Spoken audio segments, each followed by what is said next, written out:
No, we might as well jump in here. Last time we focused just on chapter 32. So that was the golden calf episode. This time I'll revisit a few things from Exodus 32 and then loop in Exodus 33. These two chapters, and again, just a little bit of chapter 34, but 34 we're going to keep for next time. The very famous episode of Moses being hid in the cleft of the rock, and Yahweh passes in front of him and all that. So I want to reserve that for its own episode. But these two chapters work hand in hand. Some parts of that are obvious, some parts of that are less obvious. So I want to get into the content of 33 today, but to do that, we got to reference some things in 32. And toward the end, I'm again going to give listeners a chance to get a hold of some articles that really deal with literary structure of the passages, because depending on how you perceive what the writer is doing with the arrangement of the material, you can actually sort of analyze both of these chapters 32 and 33, in different ways so that it highlights very specific teaching points. And again, this is Exodus. We've said this before about Exodus. We've said it before about biblical narrative, historical narrative, like in the Torah and elsewhere. But, since we're in Exodus, we'll just say the Torah. Back when we started, the whole book, the whole question of, historicity, ask yourself, well, what's history? This is not the way we would write history. But just because Exodus isn't written in a neat, linear, chronological fashion that appears to our eye comprehensive and consistent, doesn't mean it's not history. The writers do this sort of thing. Again, what we would say jumbling up material, putting things out of place, discussing one topic 3 or 4 different times in different places. And we'd ask, why don't you just discuss it all in one place? That's the way it should be done. Well, they're not doing things the way we think they should be done. Okay, biblical writers just generally, and it happens in narrative a lot, they arrange the material in ways that may not be pleasing to our eye, but they do it deliberately so that their readers and their hearers, a lot of people would hear these stories, would be led to follow certain patterns. They would be looking for repetitions. They would be able to tell, because it's their culture, that the story is moving one way and it's going to reach a point and then hinge backward to really where it started. They're going to be able to recognize those patterns, and they're going to see that in those patterns there are things that the storyteller, whether it's verbal or written, wants us to focus on. None of that means that the stuff didn't happen. It just means that they're not doing history writing the way we would. And frankly, it's arrogant for us to condemn what they produce and question its historicity just because it doesn't conform to the way we would do it. And this is, again, these two chapters are another classic example of that. It's theologized, history writing. It's written the way it is to teach theological truth, not to, again, survive a dissertation panel in a history department. That's not why they're doing it. So we need to think again differently about what's going on here. So last time, again, we went through the golden calf episode. We could start with, again, a little bit of, rehashing, and we know the story. Moses is up on the mountain. He doesn't come down for 40 days. The people panic. They say, hey, they go to Aaron. They basically surround him, intimidate him, and say, make us gods, make us an Elohim that will go before us. And Aaron does that, and we get the golden calf. And as we talked about last time, it's very likely that they thought, what they're trying to do is bring Yahweh's presence back into the camp, because they are directionless and leaderless. They can't go back. They can't go forward. They're in a bad place, but it's unacceptable. And again, if we read 11 through 14 in chapter 32, we get sort of the flavor of this outcome. God is angry, and he's threatening to destroy the people. And verse 11 says, "But Moses implored the Lord his God and said, O Lord, why does your wrath burn hot against your people, whom you have brought out of the land of Egypt with great power, with a mighty hand? Why should the Egyptians say, with evil intent did he bring them out, to kill them in the mountains and to consume them from the face of the earth? Turn from your burning anger and relent from this disaster against your people. Remember Abraham, Isaac, and Israel, your servants, to whom you swore by your own self and said to them, I will multiply your offspring as the stars of heaven, and to all this land that I have promised I will give to your offspring, and they shall inherit it forever." Then verse 14 says, "And the Lord relented from the disaster that he had spoken of, bringing on his people." So you get this episode here in 32, where God is angry. Moses essentially talks them out of annihilating the Israelites. But what happens is later in chapter 32, and this is going to affect some things in chapter 33, Moses gets angry. He gets as angry, really, he gets as angry as God was at the Israelites. So it's like the tables turn. And it's not that God isn't angry, because God still seems angry at the end of chapter 32, because he punishes the Israelites with a plague when the chapter ends. I mean, let me read you how the chapter ends. So again, think about this. Verses 11 through 14, Moses talks God out of destroying Israel. God relents. And then, you go on, with the rest of the episode, and you hit verse 25. When Moses saw that the people had broken loose, for Aaron had let them break loose to the derision of their enemies, then Moses stood at the gate of the camp and said, "Who is on the Lord's side? Come to me." So basically what's happened, let me just interrupt, is you have things just degenerating in the Israelite camp. They're out of control. Moses comes down from the mountain, sees what's going on. The people are just out of control. And Aaron's not doing anything to help the situation. So again, even if they might have had good motives, they are now maybe they're thinking they're worshiping Yahweh, but it's just a free-for-all. There's immorality, there's debauchery, the whole bit. Okay, and so Moses sees this. He stands in the gate of the camp and said, "Who is on the Lord's side? Who's on Yahweh's side?" Okay, we're gonna take care of this episode. So now the text of Exodus 32 doesn't have Moses pleading for them that God would be merciful.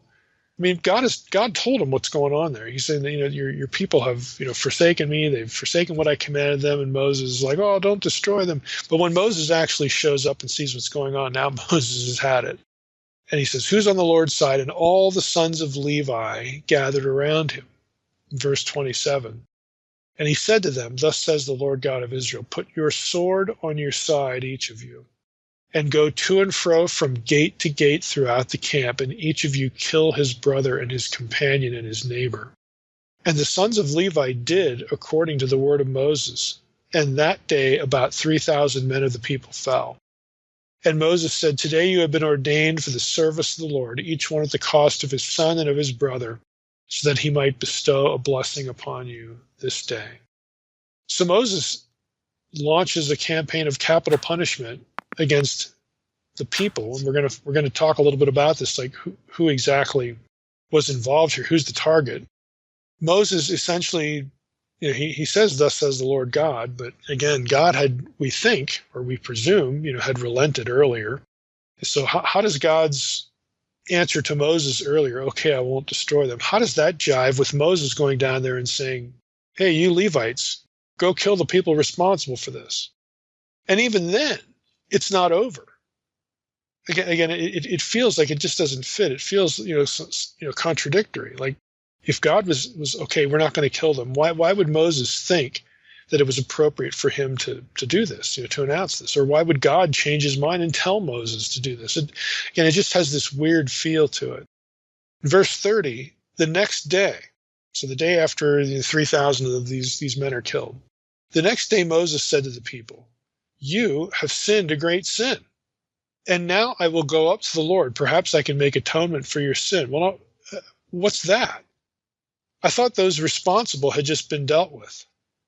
I thought God had already notice that the text never actually said this, but the impression you get is, I thought God had forgiven them way back in verses 11 through 14. No, it just said that God relented. He didn't destroy them. He didn't. It doesn't actually say that he forgave them or anything like that. But it's very easy, for us to look at this and wonder, well, what's going on here?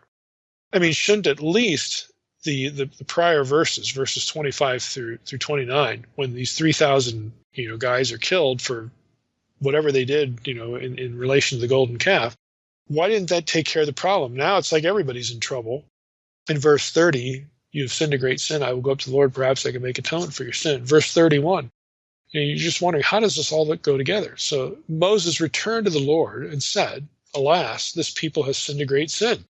They have made for themselves gods of gold. Of course, God already knows that. Verse 32, but now, if you will forgive their sin, but if not, please blot me out of your book that you have written. So Moses wants God to forgive them. And you could ask, well, didn't God already do that? And again, how does one section of the chapter fit with the other section of the chapter? Verse 33, the Lord said to Moses, God's answer is pretty categorical. Whoever has sinned against me, I will blot out of my book. But now go, you Moses, go. Lead the people to the place about which I have spoken to you. Behold, my angels shall go before you. Nevertheless, in the day when I visit, I will visit their sin upon them. Then the Lord sent a plague on the people, because they made the calf, the one that Aaron made. And that's the end of chapter 32.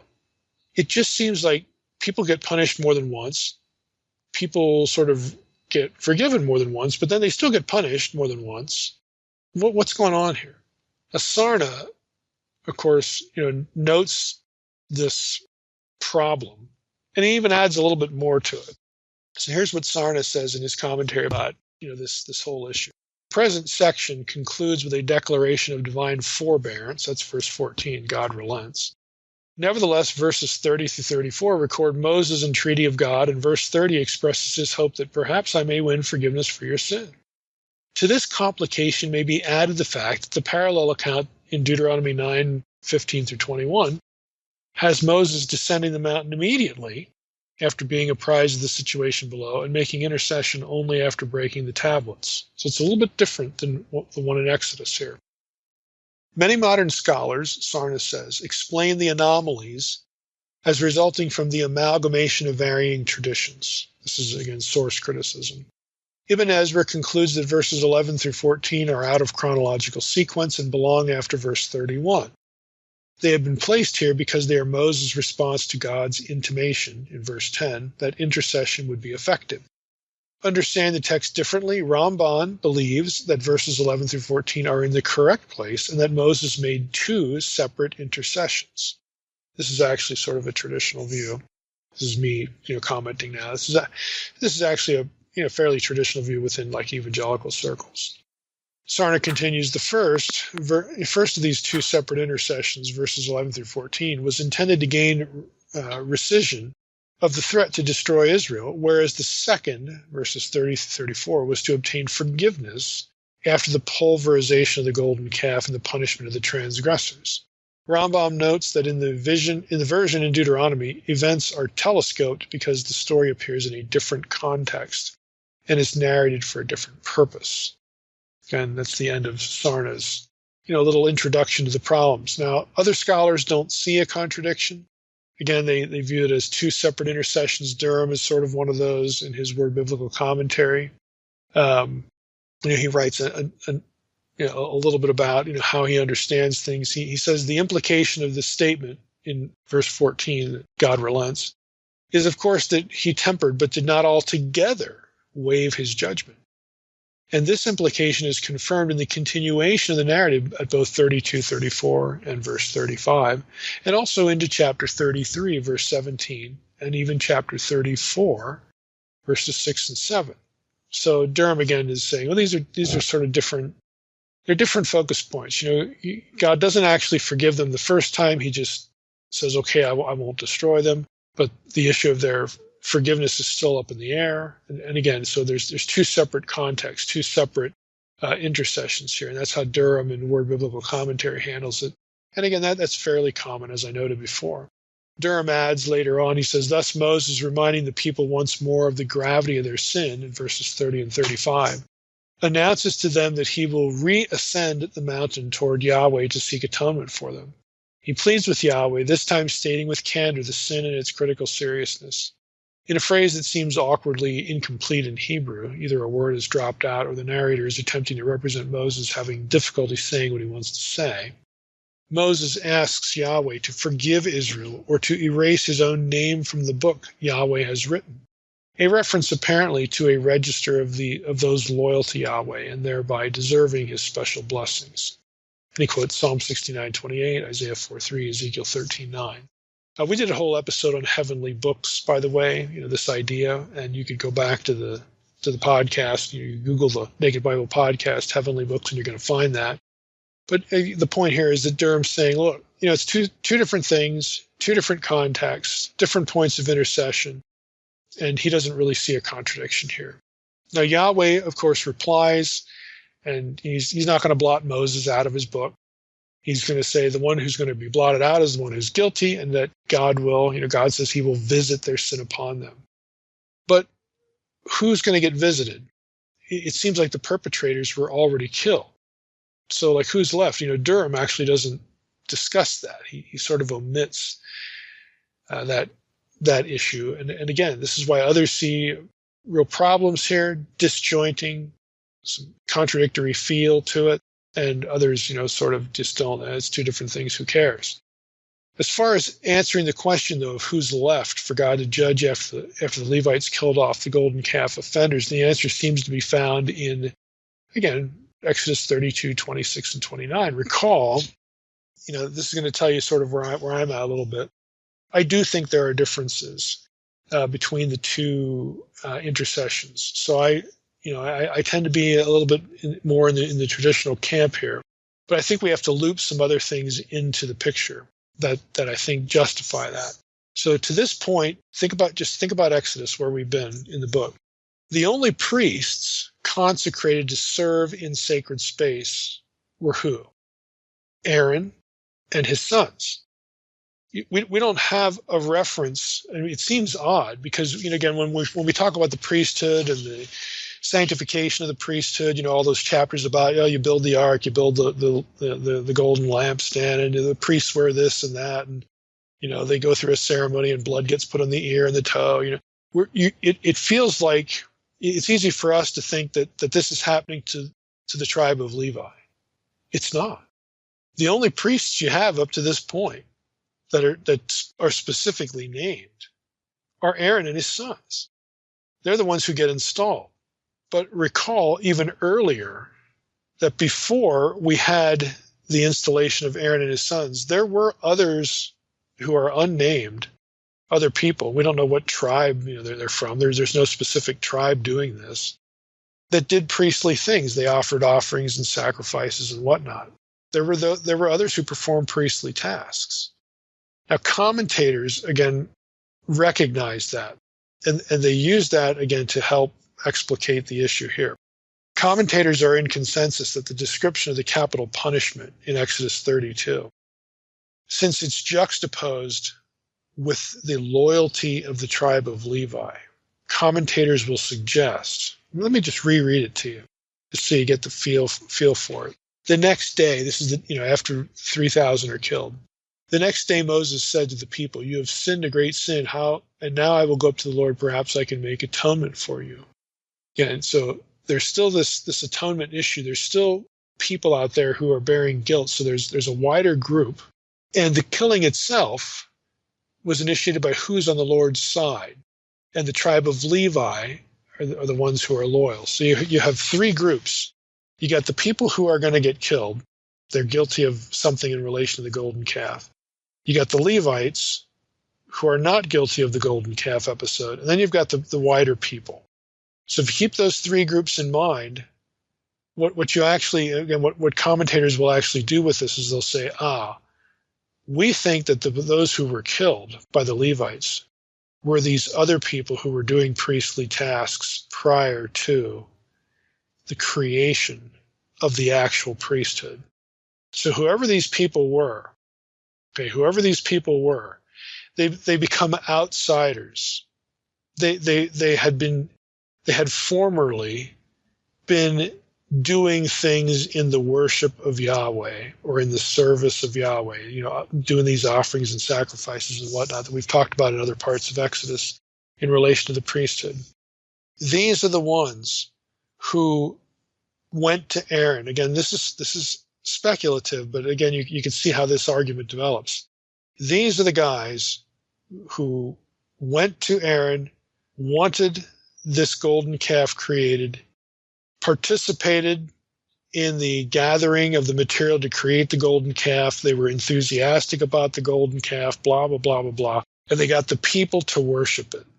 These are the guys who are targeted when Moses comes down from the mountain and says, who's on the Lord's side? The tribe of Levi says, we're on your side. We are on Yahweh's side. We are with you, Moses. We are not defining Yahweh as this golden calf. And Moses says, well, thus says the Lord God, take your sword, go kill those guys. And that this episode is the framework against which we understand later when the tribe of Levi, the whole tribe, is itself sanctified along with the priests of Aaron and his sons. That now the whole tribe of Levi essentially replaces these other guys. Like this is the historical event that brings the status of the tribe of Levi about. Because prior to this, only Aaron and his sons were the priests. The tribe of Levi is actually never described as being the priesthood or part of the priesthood or part of any of this until after this episode. So the mention specifically of Levi in this episode is sort of an interpretive clue and an interpretive key for many people. And if you had 20 commentaries here on Exodus, everybody's going to talk about this because Levi is prominent in this. They're going to see this as really, again, how to sort of parse who's getting punished and whatnot. Now, if we go back to Exodus 32:11 through 14, and Moses is saying, hey, don't annihilate the people, you say, well, how would that get taken care of? Well, here's how it would go. God is angry with everybody. And this is, these people don't deserve, me to be their God, and they've broken my command, and here they are making this grave image. I'm just going to destroy everybody. I'm going to take you, Moses. Think about the wording that God uses. God says, when he's threatening to destroy the people, he says, let me alone that my wrath may burn hot against them, and I may consume them in order that I may make a great nation of you. So he actually quotes the Abrahamic covenant, the part about making it a great nation from the descendants of Abraham, and he applies it to Moses. So, I'll just annihilate these people, and we'll start over with you, Moses. And Moses says, oh, don't do that because the Egyptians are going to say this, and they're going to look like you did this deliberately, the whole bit. So God says, okay, I won't do that. And so he doesn't forgive them. He just says, I won't destroy them. Moses, you better go back down there. Moses goes down. He sees what's going on now with his own eyes and gets really ticked. And that's when he issues this challenge. Okay, who's on the Lord's side? We're going to take care of this problem. And he's speaking, he's the mouthpiece for God. The text is very plain. It says, thus says the Lord God. This is what Moses is saying. Thus says the Lord to the Levites who said, we're on your side. We're on the Lord's side. We're not doing this golden calf thing. Go and destroy from one end of the camp to the other. Your relatives, your kin, whoever it is. And they do. 3,000 people die. So the supposition is that those 3,000 people are the non-Aaronic priesthood guys that were in Israel. Somebody's doing sacrifices. Somebody's doing, certain things, priestly things prior to the installation, of the priesthood. Because you have references to, elders and priests prior to this, prior to the establishment of Aaron and his sons. So it's those guys. Again, this unnamed group. Again, this is how commentators, look at the episode and how they make it fit together. And so those are the ones who are punished, but the people still need to be dealt with. Okay, God didn't destroy them, but God is still angry. And so Moses, again, realizes this. The only people who've been dealt with here are sort of the primary perpetrators here. So Moses says, look, you still have a problem, people. You're still guilty because you participated in this. You may not have made it. Okay, you may not have been like the ringleaders here, but you went along with this. And again, it might be that you thought you were doing the right thing. This is our previous episode, chapter 32, about the rationale for the golden calf, whether that could have represented Yahweh or not. And it very well could have. But Moses says, look, despite all that, this was still wrong. This is still sin. God does not accept this. So you still have a problem. So I'm going to go back up the mountain, and I'm going to make intercession for you and try to make atonement for you. And then he has this second conversation with God. God says, look, I'm not going to blot you out of the book. I'm not going to do that. The ones who are guilty are the ones that are going to be dealt with. And so God sends a plague on the people. And you would think, again, that takes care of it, because now we're at the end of chapter 32.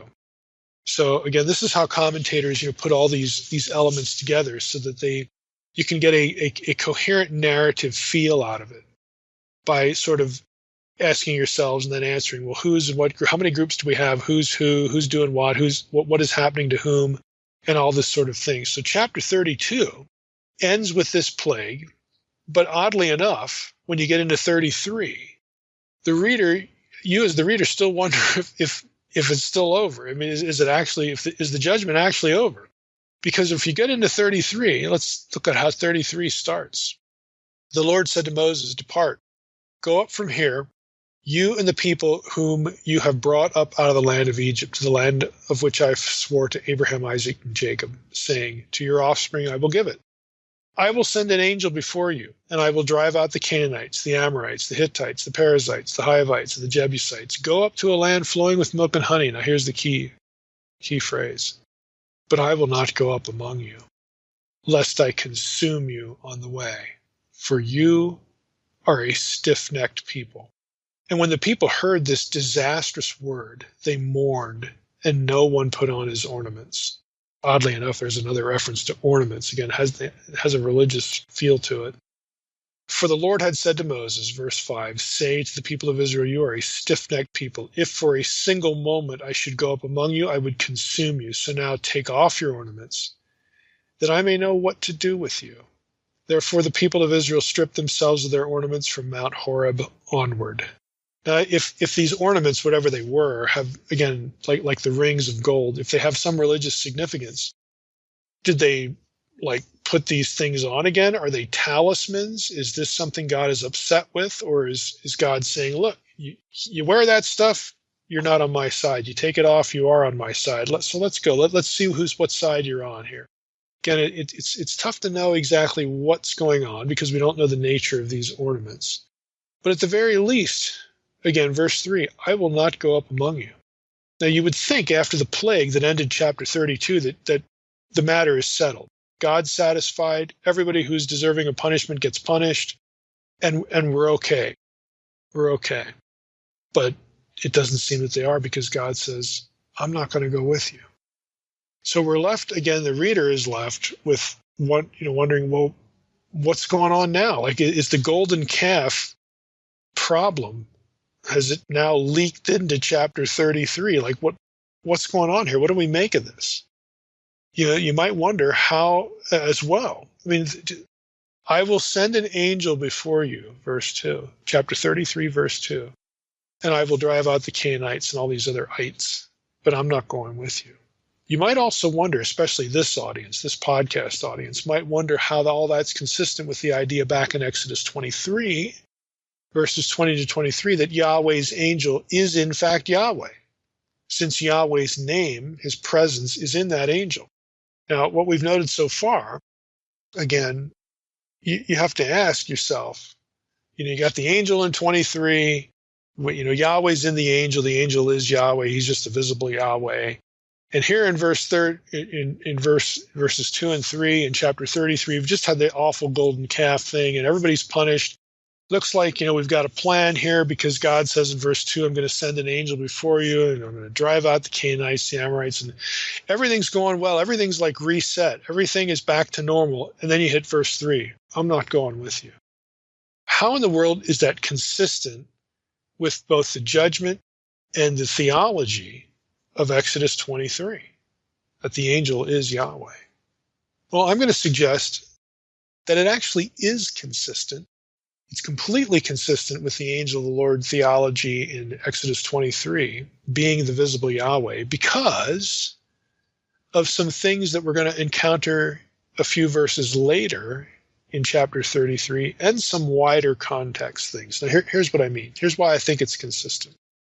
You realize the problem. Like how is it consistent with the judgment, and how can now it seems like the angel isn't Yahweh because the angel's going to get sent and God says, I'm not going with you. So how does this work? Here's why I think it's completely consistent with the angel in Exodus 23 that was going to be sent with the people actually being the visible Yahweh. And that's consistent with this language here. Here's why. A couple of reasons. Number one, and Sarna is the one who points this out. I think it's worth mentioning. Sarna points out that the promise of Exodus 33:2, again, I will send an angel before you, I will drive out the Canaanites, so on and so forth. That promise closely echoes the promise of Exodus 23:20 through 33, and Exodus 32:34. But the emissary is not here in Exodus 33:2, designated by God as my angel. In other words, in Exodus 33:2, God doesn't refer to the angel he's sending as his angel, my angel. It's generic. It's just an angel. And Sarna says, that change, this is Sarna's word, the change is ominous. The implication is that the angel being sent ahead of Israel in the wake of the golden calf incident is some other angel, something less than the previous one promised, who was specifically Yahweh's angel, and, as I've argued many times, Yahweh himself in visible form. So I think Sarna's observation, this is just our first point, I think Sarna's observation that, if you look at this carefully, you look at these other references, Exodus 23, Exodus 32, 34, it was Yahweh's angel. Here it's not. And Sarna thinks that the change in wording is significant, and I would agree. Secondly, the threat of Exodus 33:3, and again, that's where God says, go up to a land flowing with milk and honey, but I will not go up among you, lest I consume you on the way. The threat in that verse where Yahweh says he is not going to go up with Israel is actually more of a testing of Moses than an intended reality. Why do I say that? Well, let's read Exodus 33, verse 4 through the end of the chapter. Let's read what else happens after God says, I will not go up among you. What happens? Because this is going to tell us that, well, yeah, God said he wasn't going to go up, but maybe he does. maybe God does after all, and we don't have this problem with the angel. So here we are in verse 4. Let me read it. When the people heard this disastrous word, they mourned, and no one put on his ornaments. For the Lord had said to Moses, say to the people of Israel, you are a stiff-necked people. If for a single moment I should go up among you, I would consume you. So now take off your ornaments, that I may know what to do with you. Therefore the people of Israel stripped themselves of their ornaments from Mount Horeb onward. Now Moses used to take the tent and pitch it outside the camp, far off from the camp, and he called it the tent of meeting. And everyone who sought the Lord would go out to the tent of meeting, which was outside the camp. Whenever Moses went out to the tent, all the people would rise up, and each would stand at his tent door and watch Moses until he had gone into the tent. When Moses entered the tent, the pillar of cloud would descend and stand at the entrance of the tent, and the Lord would speak with Moses. And when all the people saw the pillar of cloud standing at the entrance of the tent, all the people would rise up and worship, each at his tent door. Thus the Lord used to speak to Moses face to face as a man speaks to his friend. When Moses turned again into the camp, his assistant Joshua the son of Nun, a young man, would not depart from the tent. Moses said to the Lord, see, you say to me, bring up this people, but you have not let me know whom you will send with me. Yet you have said, I know you by name, and you have also found favor in my sight. Now let me stop there. The part about the tent of meeting is really interruptive. God says to Moses, I ain't going with you. The people freak out, like, oh, what are we going to do now? And God says, okay, we'll see what we're going to do with you. Take off the ornaments and so on and so forth. Get moving. And then we had this thing about the tent. Well, it's there to establish that Moses and God had a close relationship. God spoke to Moses face to face. So then when we come back to Moses in the scene, after God has told him he's not going to go up with him, Moses said to the Lord, see, you say to me, bring up this people, go take them to the land, but you have not let me know whom you will send with me. Yet you have said, I know you by name, and you have also found favor in my sight. Now, that could be a reference. You've not let me know whom you will send with me. Is Moses suggesting, is he asking, what angel are you going to send with me? If it's not this other angel that, we've seen Yahweh in human form, we've seen you, Lord, in human form before, and, again, readers of Unseen Realm will know why I say this, or listeners of the podcast. We've had God in human form at the bush. We've had God in human form on Mount Sinai. We've had, a number of episodes, and Moses knows this. He is the one who is privy to this. So now Moses is like, well, just who are you going to send with me? If you're not going to go with us, who's this angel? I mean, who is this? Because it's not you. I mean, it's actually an implied evidence that Moses knows that the earlier, Yahweh in human form is the angel that had originally been promised. But now he's uncertain. Like, okay, if it's not you, then who is it? Like, what's going on? Who are you going to send with me? If it's not you, I want to know who it is. Okay, so, we can make sense of the language. And Moses is like, you're doing this to me, yet I know you by name, and you have also found, you tell me that I've found favor in your sight. This is what you're saying. You have said to me, I know you by name, and you have also found favor in my sight. Now, therefore, if I have found favor in your sight, please show me your ways that I may know you in order to find favor in your sight. Consider, too, that this nation is your people. Here's God's response in verse 14. And God said, my presence will go with you. Okay? My presence. Now, there's something interesting in Hebrew here. A couple of things interesting in Hebrews. My presence will go with you. That's ESV. In the Hebrew, the words with you are not in there. It just says, my presence will go. And I will give you, and the verb is, the form is singular. I will give you rest. Now, rest, if you're going to look at the conquest accounts, I will give you rest. The phrase about giving people rest means subduing the land's inhabitants. For instance, Joshua 21:44 says this. The Lord gave them rest on every side, just as he had sworn to their fathers. Not one of all their enemies had withstood them. For the Lord had given all their enemies into their hands. So giving them rest is conquering the enemies.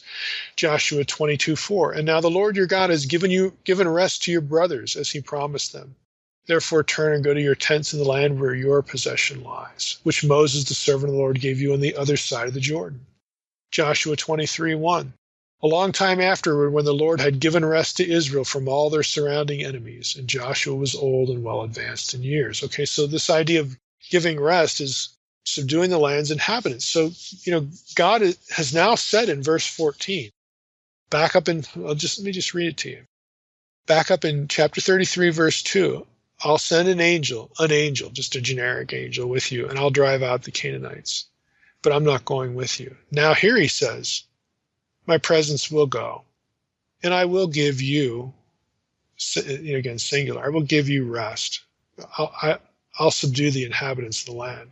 Verse 15, and he said to him, this is Moses talking now, Moses said to him, if your presence will not go with me, do not bring us up from here. For how shall it be known that I have found favor in your sight, I and your people?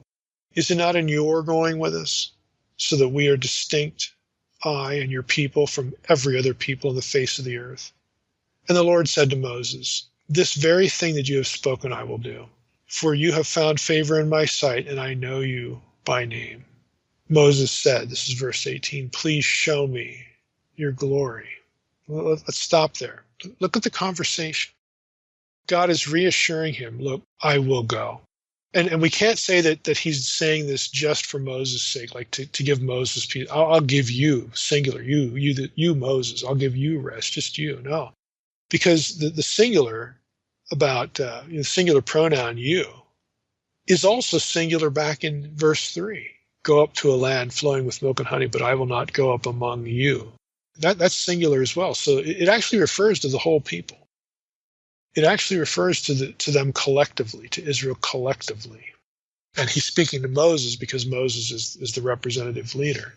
So this is a promise. God says, okay, I know I said I would just send a generic angel. Not my angel. I'll send an angel. We're hearkening back to Sarna's observation here. But I'm not going with you. Here in verses 14 through 17, God changes his mind. Or again, back in verses 2 and 3, God was saying that to test Moses, to see how he would respond.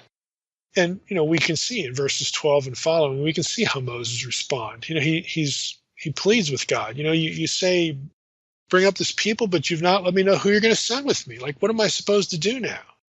If it's not you, I don't want to go. If it's not you, don't send us up.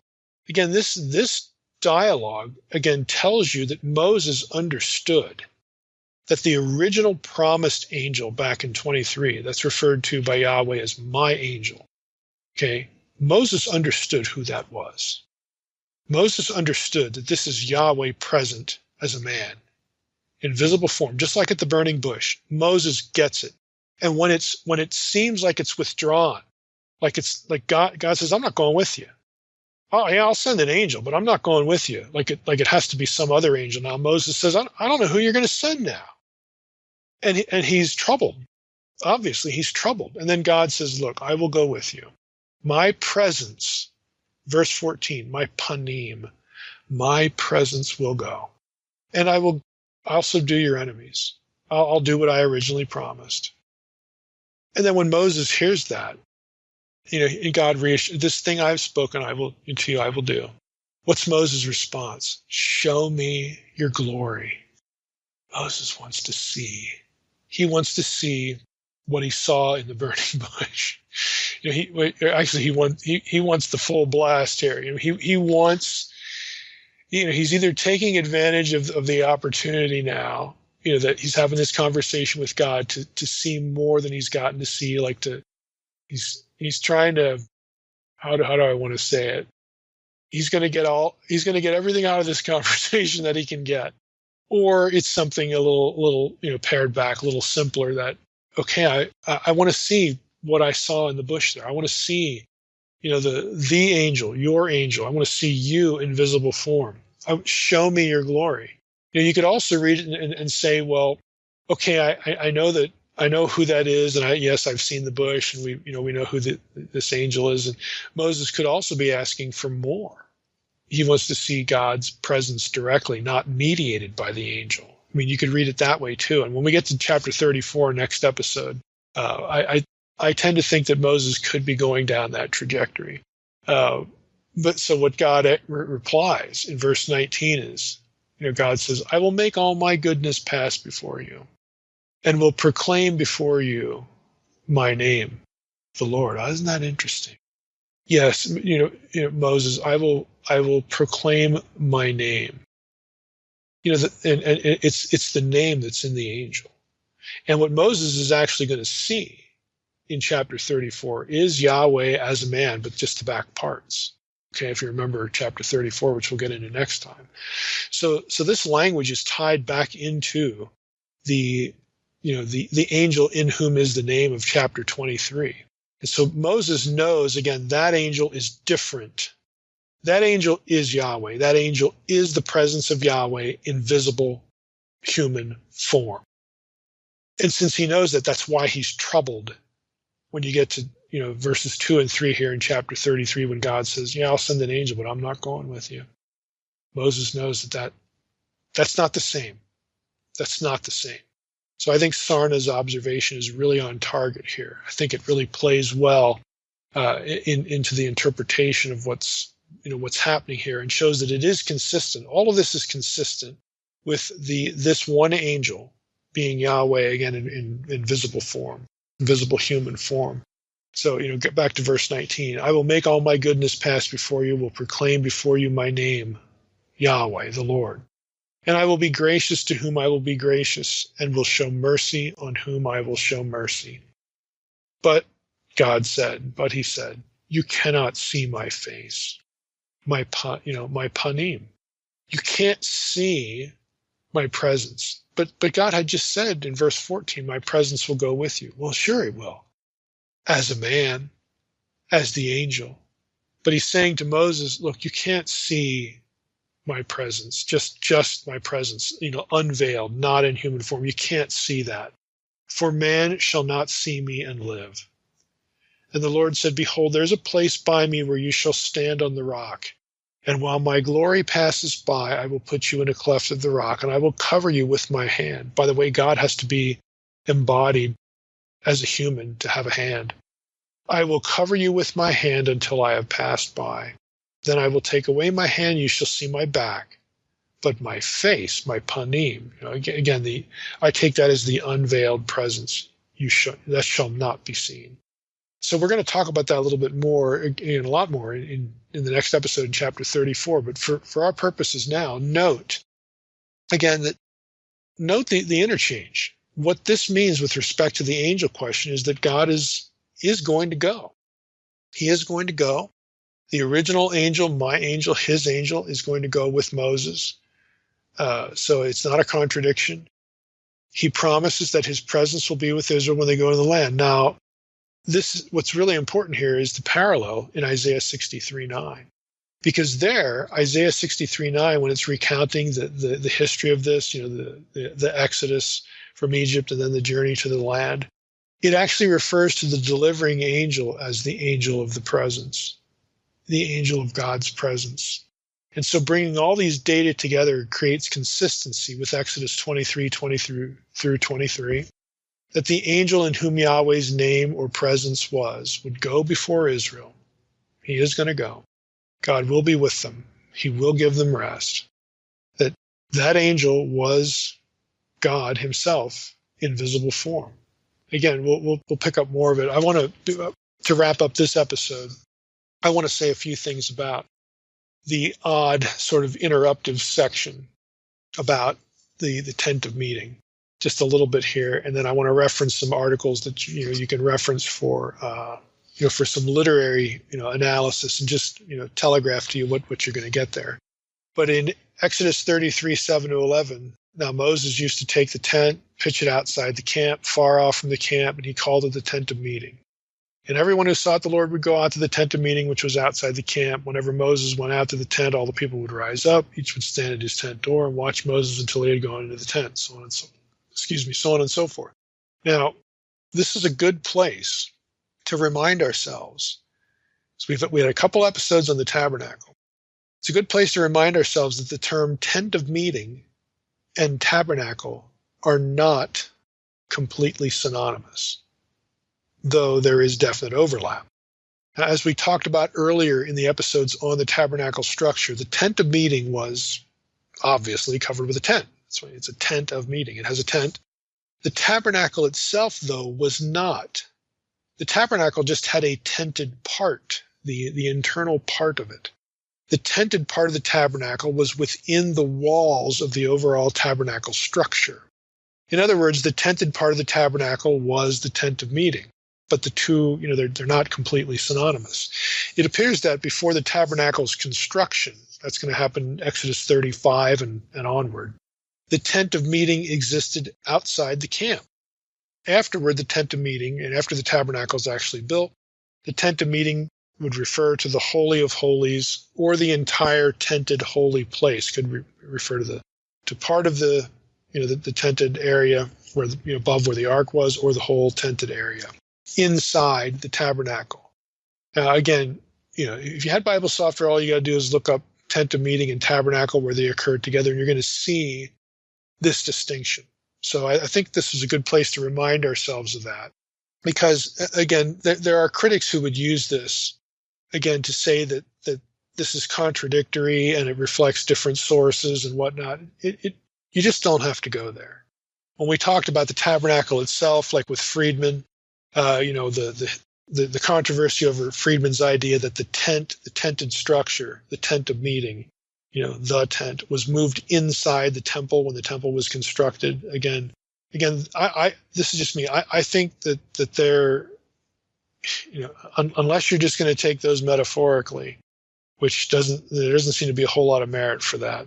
If those verses mean what they say, this would make sense. It would make sense that the tent of meeting, the tent, is different than the overall tabernacle, and it refers to a subset, of the tabernacle institution, or the tabernacle sacred space that was covered by the tabernacle. It makes sense that this is a subset that could actually go inside the temple. Again, you could go back to those episodes and listen to that. But again, this is a good place to remind ourselves that the terminology overlaps, but we don't have a totally synonymous relationship here.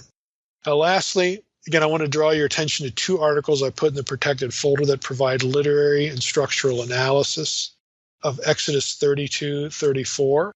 Again, if you're interested, you can get access to these articles. I do think that they are, certainly, worthwhile, taking a look at. The titles of the articles are, one is by Ralph Hendricks, a literary structural analysis of the Golden Calf episode of Exodus 32:1 through 33:6. It's an Andrews University Seminary Studies Journal article. And on page 212, he takes Exodus 32 and 33 and puts it into a nice chiasm. And then he summarizes the conclusions. It's interesting, if you look at the chiasm, and obviously this doesn't translate well to podcasting, but if you get the article, you can look at it. The central point of the chiasm is Exodus 32:26a, the first part of verse 26, which is the opportunity for repentance among the people. So that seems to be, again, what the writer was trying to get the people, was trying to get his readers to see as the most important thing in these two chapters. So you have, lots of parallels, just like a chiasm works. You have first 6 verses of Exodus 32 are going to parallel verses 33, 4 through 6. Okay, you just have to go look at it visually. But this would explain, again, if the chiasm works, and it certainly seems to work, it's actually very obvious once you see it. This would explain why the episode isn't given in strict chronological fashion. The writer doesn't want to do that. He wants to chop up the elements, put them in a chiastic structure to highlight the theme of repentance. That's just what they're doing. It doesn't mean that the events aren't historical. It means that's not the way history is told.